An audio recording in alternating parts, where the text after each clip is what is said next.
Hello, my friends. It is Sunday, November 23rd, 2025. And this is where we are with the 28-point plan and now the European 24-point plan. The Europeans just came forward with their with Ukraine, their revised version of a counteroffer. And it's pretty good. I mean, from the Ukrainian perspective, it's pretty awesome. Now, the Russians are going to just outright reject it. You can already see that they were going to reject their own leaked plan before. It was weird. But let's try to recap here. So the last video I put out here, I said US plan, Russian plan, or full-blown psyop. Okay, so I'm not going to belabor this, but this is how we got here to the 28-point plan. All the background, I just kind of connected the dots here. You can go back and see that if you want. Then we look at this. Rubio was sidelined. Trump only found out about the plan at the last minute, and then he blessed it.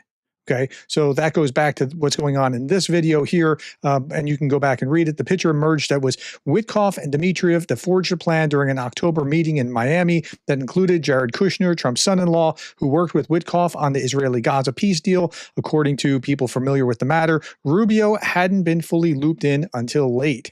And then Trump also found out about it at the last minute, but he blessed it and said it was his plan and so on and so forth.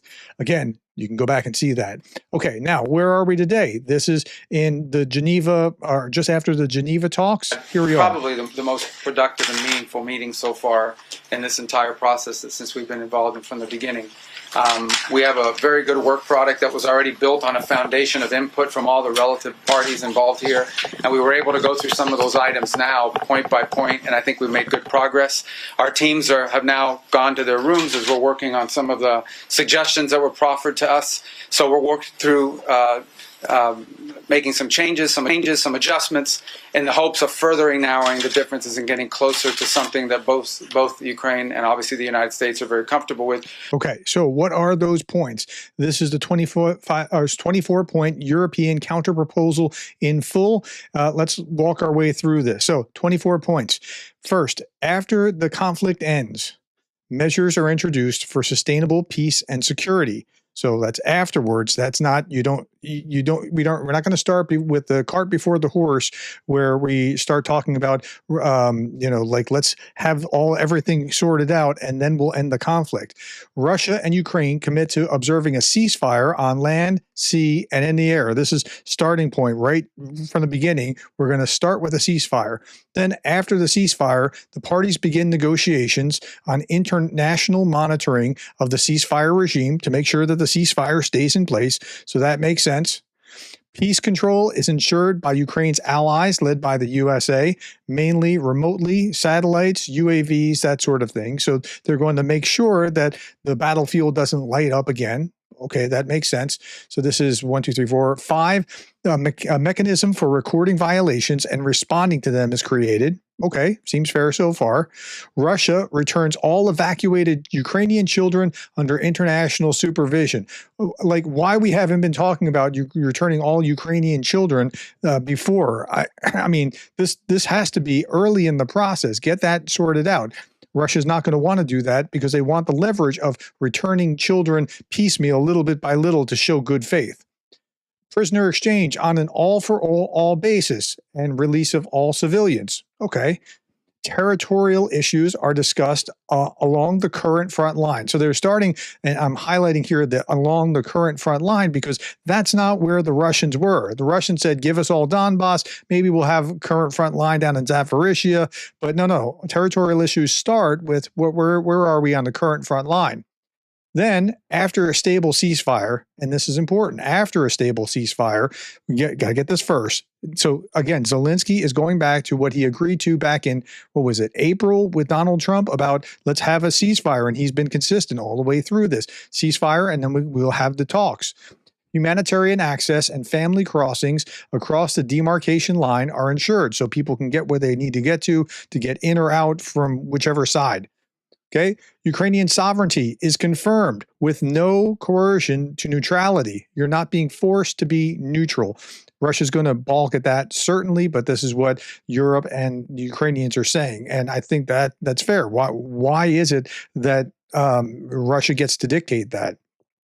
Ukraine receives legally guaranteed security, including American guarantees, similar to NATO's Article 5. Now, this one gave me a little bit of pause. If you need guarantees similar to NATO Article 5, Michael McFaul said, instead of an Article 5-like security guarantee for Ukraine, what about an Article 5 security guarantee, NATO membership? Like, why don't you just say, okay, look, we're voting it in right now that Ukraine, you're automatically in NATO if Russia crosses your border again. If they do this kind of thing again, you're automatically in. Like, that would be a pretty secure way of working through this. Okay, again, the Russians wouldn't go for that. No restrictions on armed forces of Ukraine and the defense industry. Now, remember, the other one wanted to reduce the numbers by like 40% or something like that, but no corresponding reduction for the Russians, interestingly. Guarantees are provided by European countries and other partners. Ukraine may host allied forces. Like, they need to be able to do this if they're going to have any peacekeeping troops from European countries within Ukraine. NATO membership is possible with the consent of all members. Okay, so Russia doesn't get a veto over who is and who is not a member of NATO. They're not part of the club. They shouldn't get a say. Ukraine joins the EU. I don't think this is one that I don't think is actually contested. I think the Russians are fine to cede that Ukraine can join the EU. Ukraine's non-nuclear status is confirmed. I'm not sure exactly what this means, but they're planning to stay non-nuclear, it appears. Territorial issues are resolved after a complete this is interesting. After a complete ceasefire, then you discuss territorial issues, not before. We're not going to go down that path and try to say we're going to resolve everything and keep fighting on. Thereafter, parties do not change the borders by force. Okay, so that seems like a fair statement, but Russia will balk at that. Ukraine restores control over the Zaporizhzhia nuclear power plant, and the Kakhovka hydroelectrical plant gains passage on the Dnipro River and control over the Kinburn Spit. That's just below Kherson, and it's like the land that Russia controls just below across from Kherson. The Ukraine's economic cooperation with partners is not limited.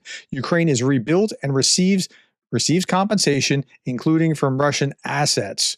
Okay. Now, what those kind of compensation or reparations look like, it's an open question. The Russian assets won't rebuild everything. I read like a year ago that they were up to like $500 billion worth of damage. There's not $500 billion in Russian assets. Sanctions against Russia may be eased after sustainable peace and resumed in case of violations. Okay, that seems to be a reasonable thing, but Russia wants those sanctions to go away immediately, and that's not going to happen here in this peace plan. Negotiations on European security begin with participation of all OSCE countries. Okay, so this is great from a Ukrainian perspective, but Russia will, of course, balk at that. Okay. First sessions of talks with the U.S. delegation in Geneva have concluded. Ukraine's presidential office confirmed the meeting was highly productive, with strong progress made toward a just and lasting peace. It's an inversion of what the 28-point plan was. They're saying start with a ceasefire and then we'll start to do these things.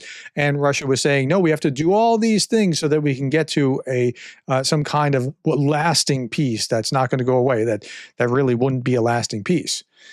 Okay, Kirill Dmitriev already has been out saying Russia's representative, this is Russia's representative, saying he dismissed the EU's counterproposal. Quote, EU warmongers want the war to continue till the last Ukrainian, he said. He's already discounting it. So this isn't going to go anywhere with Russia, but it's neutralizing the poison pill that this thing was, this 28-point peace treaty plan or peace plan that he leaked. So this is what I was talking about in this other video here, that Dmitriev apparently leaked and then blamed the Ukrainians for leaking. You've got to go back and see that if you haven't seen it. Okay, now while all that was going on, Trump was putting this out on Truth Social. The war between Russia and Ukraine is a violent and terrible one that, with strong and proper U.S. and Ukrainian leadership, would never have happened. It began long before I took office for a second term during the sleepy Joe Biden administration. Said this, I inherited a war that should never have happened. a war that is a loser for everyone, especially the millions of people that have so needlessly died. And then he says this: Ukraine leadership has expressed zero gratitude for our efforts, and Europe continues to buy oil from Russia. The United States continues to sell massive amounts of weapons to NATO for distribution to Ukraine. Crooked Joe gave everything away, free, including big money. God bless all the lives that have been lost in human catastrophe. President Donald J. Trump. Again, with this zero gratitude, like, it's just bizarre. Like, you're making progress over here, but then you're dealing with this. Zelensky put this out immediately. U.S. leadership is important. We are grateful for everything America and President Trump are doing for security. Well, I mean, he has expressed it. He just expressed it. He expressed it many times. But yeah, okay. Adam Kinzinger, the former Republican congressman, put this out. This is why Trump is so eager to stop the war. Russia's about to lose. And he's posting this. Yakutia's finance minister, Ivan Askiev, reported that payments to combat veterans in Ukraine had been suspended due to a lack of budgetary funds. Okay, it's not just there. There are big economic problems all over Russia.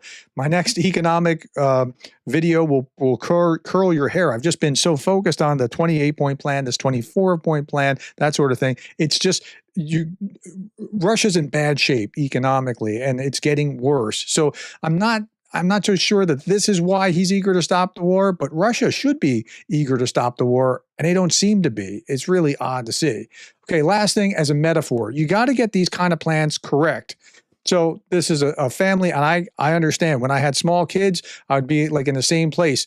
So the father says this, and again, you got to be careful with what you say. Listen. The next person to make a mess is going straight to bed. The next person that makes a mess is going straight to bed, right? Now, that's the clear text of what's being said. So here's what happens. Okay. Mom makes a mess and runs for it. Yeah, I get it. That's a smart mom. Okay, so that's what we have to watch out for with this kind of thing. The next person to make a mess is going straight to bed. Yep. Okay. Got to get these plans correct. All right. Thank you, my friends, for your time. Thank you for the likes, the shares, and the subscribes. And thank you for being the kind of person who cares about Ukraine.